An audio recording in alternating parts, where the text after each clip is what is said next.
Hello and welcome to the Monday, August 15th edition of Sports Beat Live, where we talk Chiefs from training camp at St. Joseph, Missouri, with the people in the media who know them best and with you.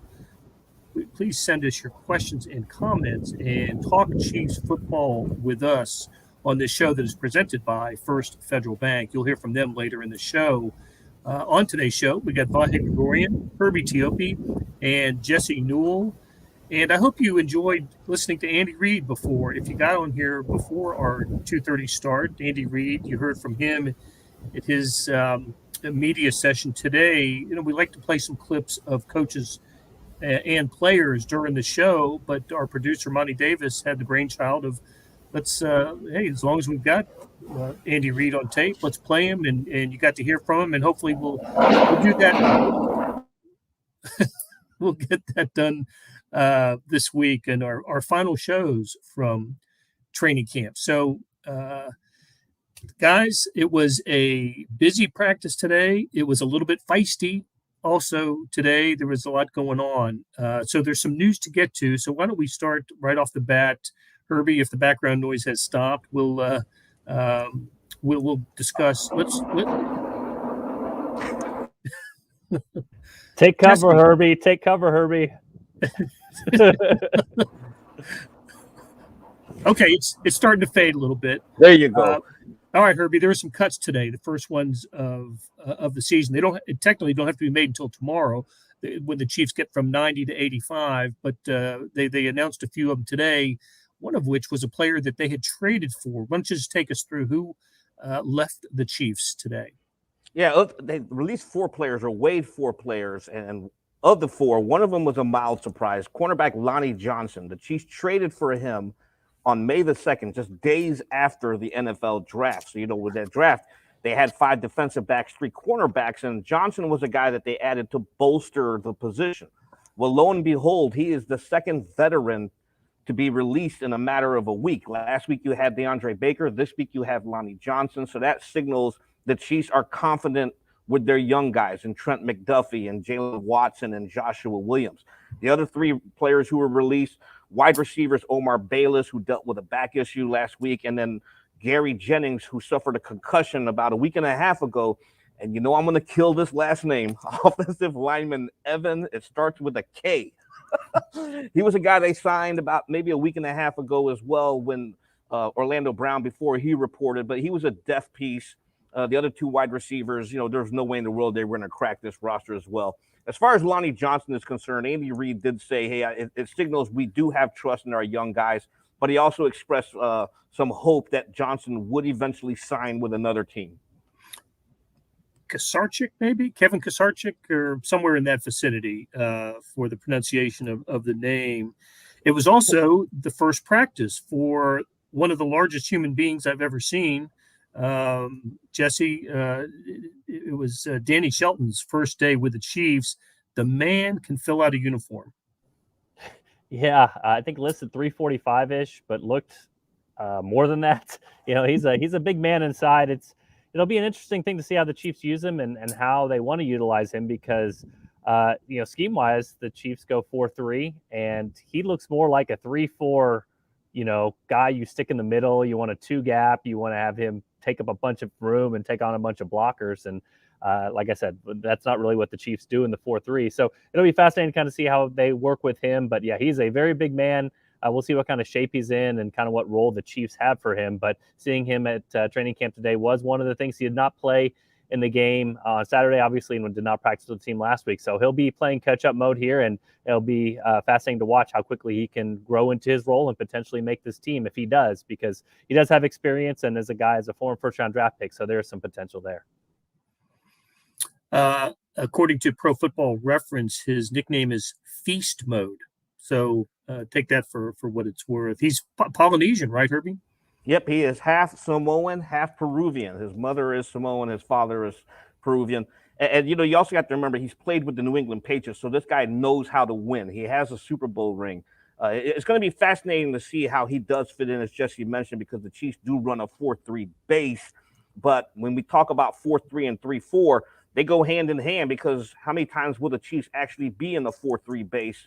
They might throw out some kind of hybrid 3-4 type scheme, and he might be able to fit in there as well.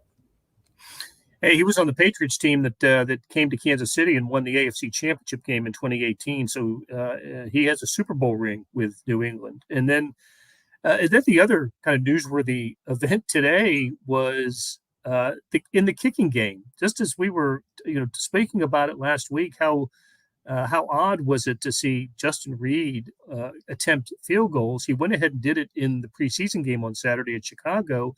And there he was, more active in the kicking game than we have seen him throughout training camp. But there was a reason for this today. Go ahead, Herbie. Take why we were seeing Justin Reed and a new holder today in practice. Yeah, well, Andy Reid said after practice that Harrison Butker was dealing with a sore ankle, so he left practice early. And this was before the special team field goal drills that they typically run towards the latter part of practice. So in comes Justin Reed.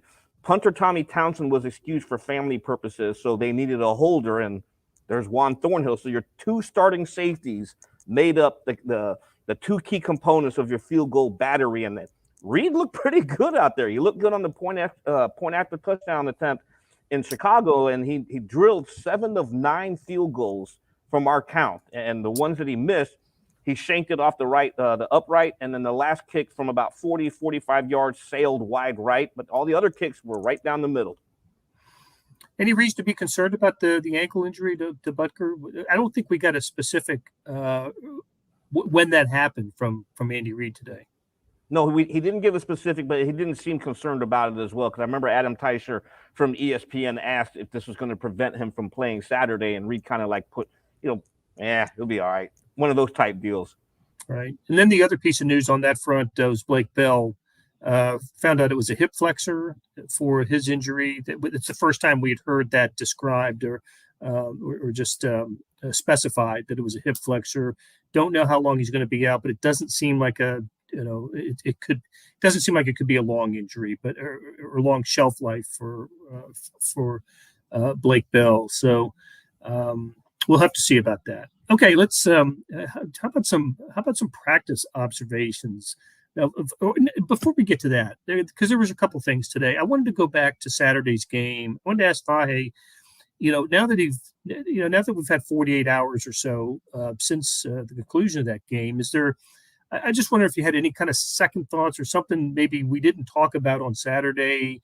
I've got a couple, but I wanted to see if you had anything sort of on second thought about the performance on Saturday. Unmute.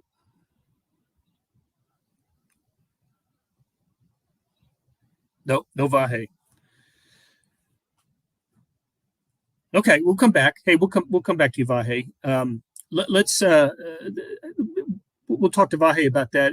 But I mentioned at the top of the show, a little feisty today as well. And Jesse, what was the feistiness about? What'd you see? I don't know. I mean, the thing about camp is it's kind of interesting to come back to camp now after you've had an exhibition game, a preseason game. It feels like this thing is sort of dwindling down. But as far as observations go from the last game, I was starting to watch some video back of the second and third teamers. And, to be completely honest, Blair, a lot of our focus is on the first team in those games. And you're trying to get stories done and formulated and what you saw from the guys that are really going to make it. But, we talked to Jalen Watson today, and I have a story up on the Kansas City Star website about him. And I thought he looked pretty good in coverage. You look at Pro Football Focus's grades. He's the 7th round pick, the rookie. Out of Washington State, and he's locking in the guys on coverage. And so we talked a little bit about Lonnie Johnson not being with the team anymore, and a big reason for that is because the Chiefs have a lot of faith in Joshua Williams and Jalen Watson. They're 2 rookie draft picks, late-round draft picks, to potentially succeed this year. So we talked to him today, had a couple really rough reps, if I'm being honest, in run defense and coming up to stop the run. He was juked in the hole one time by a running back, and it seemed like the Bears were pretty happy to go run at him after they saw that one rep from him. So he'll have to show on tape that he can come up and stop the run a little bit better. But as far as coverage grades go, like I said, I think he was really impressive and just adds to the list. We've talked so much about the rookies in this training camp, but Isaiah Pacheco, 7th round pick, Jalen Watson, 7th round pick, Joshua Williams, 4th round pick, and you add it to Karlaftis, McDuffie, and potentially Sky Moore. I mean, if they get those 6 performing even at decent levels, then all of a sudden you're looking big picture at this being a hugely successful draft class for the Chiefs and what Brett Veach was able to do in that draft, over here in April. All right, before we get the Vahe mic check, Herbie, there was some jawing going on today, and Patrick Mahomes was involved in this. What'd you see? Yeah, it was involved Rashad Fenton. As we know from watching Rashad Fenton last year, he can become emotional. I remember a couple of 15-yard unsportsmanlike conduct penalties thrown against him as the game progressed. Whenever he made a play or he didn't make a play, he tends to let his emotions show. But Travis Kelce said, hey, that's his personality. It's part of football. And as Jesse mentioned, we are approaching the end of training camp. Training camp is winding down, so emotions will tend to run a little bit high. But that's part of the competitive fire of Rashad Fenton and obviously Patrick Mahomes. Mahomes isn't going to take that. A lot of jawing going on between defensive backs and receivers, and that's expected. You also got the finger wag from Travis Kelce, I know, because the whole thing started when Fenton grabbed Kelce's jersey and then ended up either with a pass breakup or an interception, but he would have been flagged for pass interference. So, okay, this is the moment of truth. Vahe, are you there? Nope. Good thing he wasn't. There was a cuss word right there that we would have came right on the air with Vahe. So I'm glad he wasn't. Hey, but I'm going to throw it back to you. You said you had some observations from the game on Saturday. Why don't you throw those out there at us? What were some of the second take looks that you had from this one? I will, and maybe we touched on these a little bit on Saturday afternoon. I can't remember now, but there were 2 things that I thought about on Sunday, and one of which was the 2 of the 3 receptions that Sky Moore made were beyond anything I'd seen from any rookie, much less a second round pick from Western Michigan.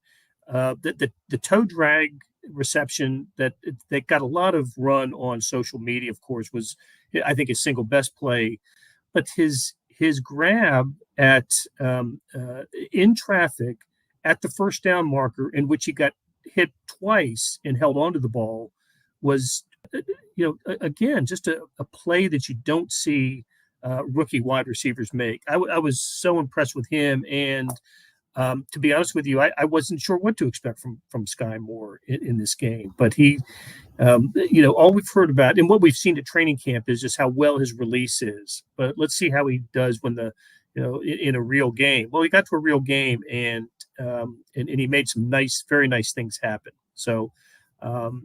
And the other thing is, I just was so impressed with the defensive speed of this team.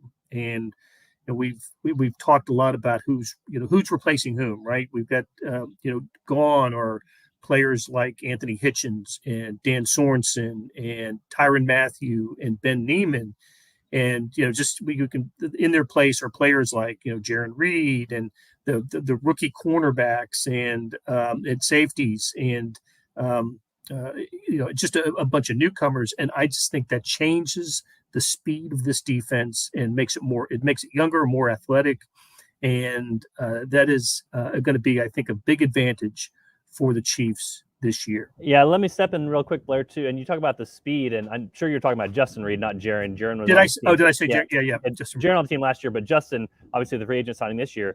Not only speed, but physicality, I think. I think a lot of times when teams are running at the Chiefs, there was kind of a mindset last year that you could do that, and you could kind of out-muscle them a little bit. And you saw from Justin Reed, first play of the game, where he comes downhill and he makes a hit. Brian Cook, I know he was on special teams, but he looks like he's willing to deliver a hit. Obviously, Leo Chanel's a guy that adds some physicality. So I agree with you on the speed aspect, but I also think maybe a little bit of toughness, physicality defensively for the Chiefs wouldn't be something that would hurt them either, because I'm not sure that was the mentality last year. And I think if you have that mentality, at least puts a little bit of a seed of a doubt in the offense's mind saying, hey, if I go over the middle, I might get hit. Or if I'm running the ball a lot, you're going to get knocked off your feet, that sort of thing. So if the Chiefs can add a little bit of both of those, that could be a major factor coming up this next season.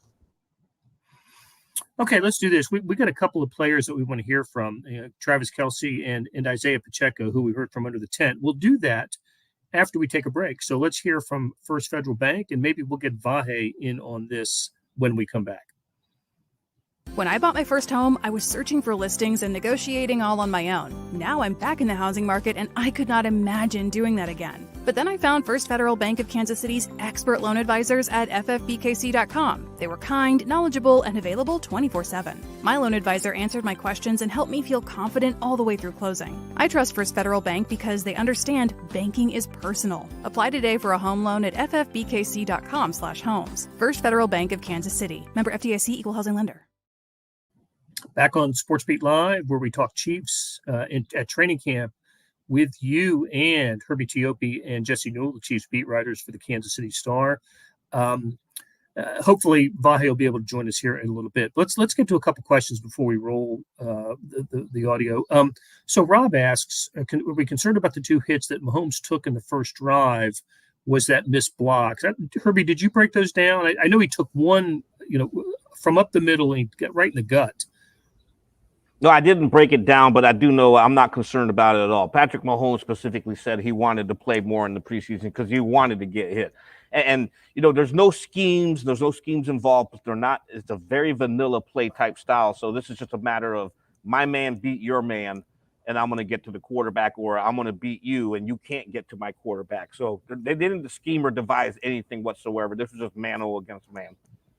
I'll disagree with Herbie. We never get to disagree, Herbie. I'll put the concern level a little bit in the yellow. Andy Reid talked today about Andrew Wiley, the right tackle, being the one ahead of the other guys. And but there was a couple times he got beat. There was including a run play that really opened up for CEH. And if Wiley would execute his block, it would have got in maybe all the way. And he didn't do it. And then Orlando Brown. Now, here's the caveat, of course. Orlando Brown came in late. And if all of us would have talked 3 weeks ago, we just said, is he going to play in the first preseason game at all? We probably would have said no. So that's something where he's probably catching up. He's probably going to get the hang of it as it goes. But for him to get hit twice in that limited action and hit hard a couple times, concern level just a little bit. But again, I would say if you're picking strengths of this Chiefs team, you're going to say Patrick Mahomes.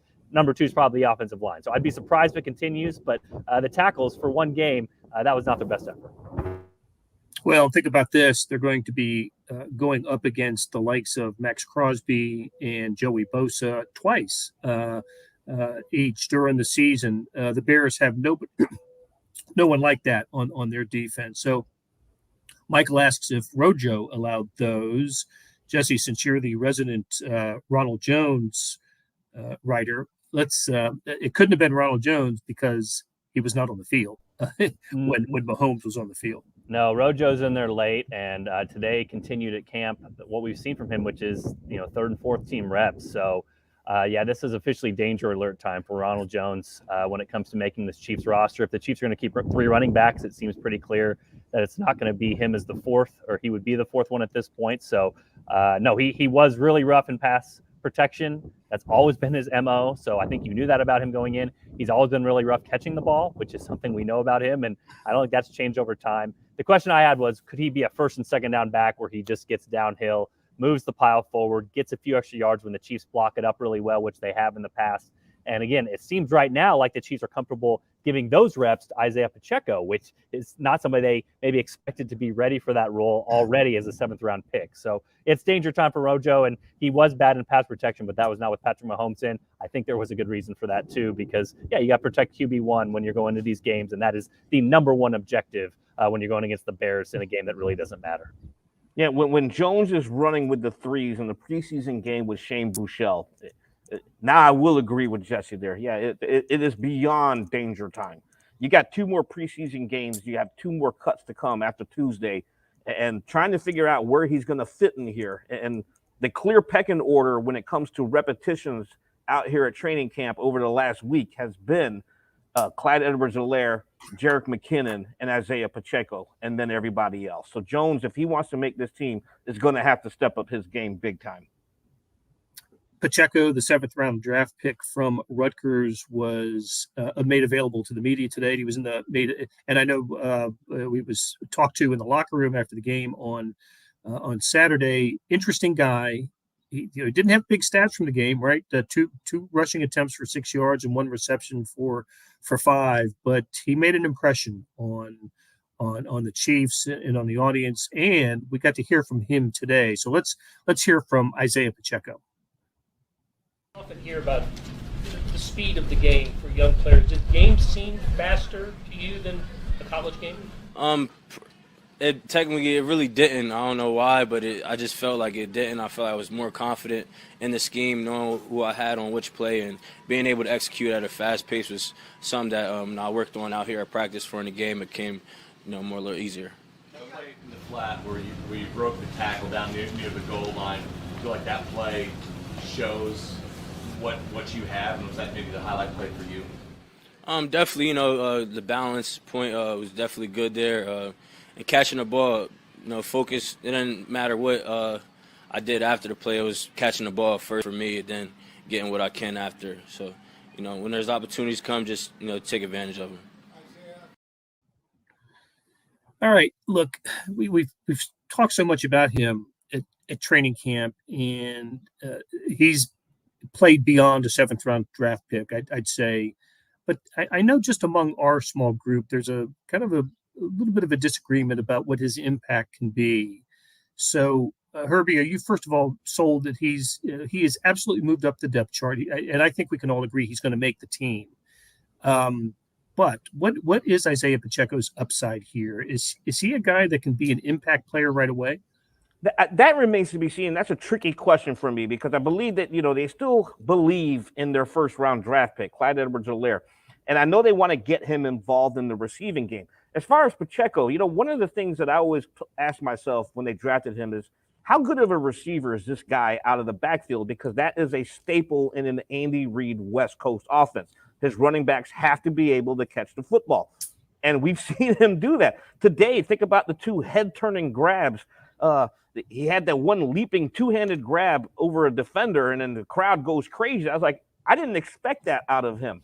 I think that receiving role was supposed to go to Jerick McKinnon and Clyde Edwards-Helaire, but now you're seeing Pacheco might be a good all-around running back. And, he gives them the power. He's bigger than Ronald Jones. They're both the same height, 5'11", but 215 pounds versus 207 pounds give the edge to Pacheco there. So can he have a deep role in this? Maybe not this year because, you still have to get Edwards-Helaire his touches. But, if Edwards-Helaire isn't back next year on a fifth-year option, they got a pretty good guy to lean on here with Isaiah Pacheco. What do you think, Jesse? I know that we were talking about earlier today. Pacheco missed a hole, right? There looked like there was some space for him to run, and he did not see it on Saturday. Look, a player in his first NFL action. I don't know what the expectation is. But he's exceeded what we thought he was going to be as when training camp started. And just how about your thoughts on how much of an impact he can make for this team? Well, I'll make a reference that Herbie won't understand because he's way too old, maybe for us geriatric millennials. But he reminds me of Mendoza from Mighty Ducks. Mendoza was a guy who could be the fastest skater down the rink, but he didn't know how to stop. You know what I mean? Like he had no brakes. So you have this amazing skill set and you can do something that no one else in the field can do. It's just a matter of harnessing it. You know what I'm saying? And that to me is what Pacheco is right now. I mean, you look at every physical skill. He's big, he's fast. And now, as Herbie talked about, he's been one of the most impressive guys catching the football in camp. The question is, can you teach him to harness all this? Because again, running the football isn't just being fast and strong. It's about seeing a hole and letting it develop. And we've heard Isaiah Pacheco. I talked to him in the locker room afterwards. He said the same thing today to reporters, which was, what do you need to work on? Patience, letting the hole come, seeing it in front of you. And like you said, Blair, one of his two carries, he seemed to have two holes, one to the outside and then one to the other outside. He kind of just ran where the play was supposed to go, didn't have the vision to see it, and kind of, hit into the back of his lineman and didn't gain as many yards as it seemed like he could have. So again, there's feel with this. And the comp I always kind of go back to is, who's the Chiefs' late-round draft pick that could run really fast and was really big and a kick returner? And it was Knile Davis. And the Chiefs gave him all sorts of opportunities to be a running back, and it never clicked. You know what I mean? So we have to start by saying that Andy Reid, Brett Veach, the Chiefs coaches seem to really like Pacheco because they gave him the second reps with the first team. And so they like him. They think he can do it. It's just a matter of, can you harness all this? Can you get him to have the vision and to have the nuances of being a running back? If that all clicks, he definitely has the physical ability. Let me add something to that as well. You always hear from running backs patience comes with trust with the blockers in front of him, okay? At Rutgers, we know that offensive line wasn't the best. So he's transitioning from what he had to do in college was if he saw something, he just had to hit it. Now he's going to have to let these blockers, you got to let Trey Smith and Joe Tooney and Creed Humphrey open those holes, have trust in them that they are going to open those holes, be patient with your run, and then once the hole is open, you hit it. So I think that he'll have to learn that, and he mentioned that as well today. You know, I have to learn to be patient. Okay. All right, guys. We're going to do this. We had an interesting beginning with most of Andy Reid's press conference today. We're going to go out on some Travis Kelce sound. I thought Travis is always an interesting guy when he speaks to the media. So this will be the time when we say farewell to Herbie Teope, Jesse Newell, and Vahe Gregorian, who joined us in face and spirit. But we didn't get the voice. We'll do that as soon as we can because I want to talk to Vahe about Len Dawson, who entered hospice care last week, and he is, and Len, of course, the greatest Chiefs quarterback of all time, based on numbers and longevity and success, and then what he did in the media in his during and after his Chiefs career is unbelievable. What a pioneer in that realm. And so Vahe and I will come back and talk about that on another show.